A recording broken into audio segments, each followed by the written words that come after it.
प्रधानमंत्री नरेंद्र मोदी ने स्वतंत्रता दिवस के अवसर पर युवाओं के लिए 1 लाख करोड़ की प्रधानमंत्री विकसित भारत रोजगार योजना की शुरुआत की। इस योजना के तहत निजी क्षेत्र में पहली नौकरी पाने वाले युवाओं को 15,000 की सहायता मिलेगी और ज्यादा रोजगार देने वाली कंपनियों को भी प्रोत्साहन राशि दी जाएगी।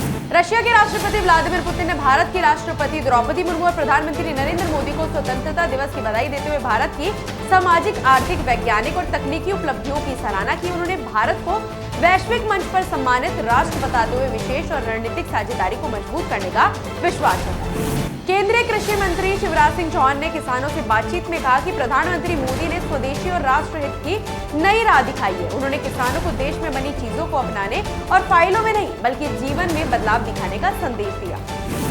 एपीजे अब्दुल कलाम अवार्ड मिलने पर इसरो अध्यक्ष वी नारायणन ने कहा कि ये पुरस्कार पूरी इसरो टीम के लिए है और उन्होंने तमिलनाडु सरकार का धन्यवाद किया। उन्होंने बताया कि प्रधानमंत्री मोदी के मार्गदर्शन में 2035 तक भारतीय अंतरिक्ष स्टेशन का निर्माण किया जाएगा।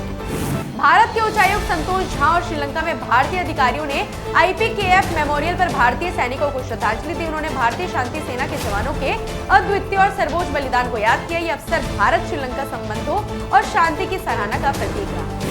समाजवादी पार्टी अध्यक्ष अखिलेश यादव ने कहा कि कुछ संगठन अंग्रेजों ने धर्म के आधार पर भारत को बांटने के लिए बनाए थे, इसलिए संघ को अपने मूल समाजवादी और सेक्युलर विचारधारा पर ध्यान देना चाहिए। उन्होंने आरोप लगाया कि मुख्यमंत्री न कभी भाजपा के सदस्य रहे, ना उसकी विचारधारा पसंद की, बस कुर्सी के लिए पार्टी में शामिल हुए।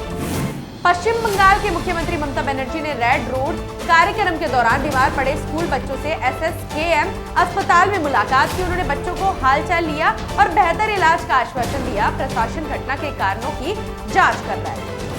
प्रवर्तन निदेशालय ने कांग्रेस विधायक सतीश कृष्ण सैल और अन्य के खिलाफ अवैध आयरन और फाइन्स निर्यात मामले में करवार, गोवा, मुंबई और नई दिल्ली में छापेमारी की। कार्रवाई में 1.68 करोड़ रुपए नकद, 6.75 किलो सोना और आपत्तिजनक दस्तावेज जब्त किए। ऑयल इंडिया लिमिटेड ने भारत की ऊर्जा आत्मनिर्भरता के प्रति अपनी पूरी प्रतिबद्धता जताई है। कंपनी ने राष्ट्रीय गहरे समुद्री क्षेत्रों में खोज और महत्वपूर्ण खनिज मिशनों पर अपना ध्यान केंद्रित किया है। डॉक्टर रंजीत राठ ने कहा है कि प्रयास आत्मनिर्भर और विकसित भारत के लक्ष्य को साकार करने के लिए किए जा रहे हैं।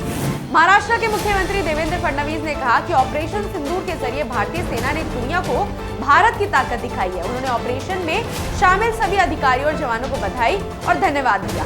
मुख्यमंत्री ने कहा कि भारत विकास की राह पर तेजी से बढ़ रहा है और अब अंतरिक्ष क्षेत्र में भी अपना कदम रख चुका है।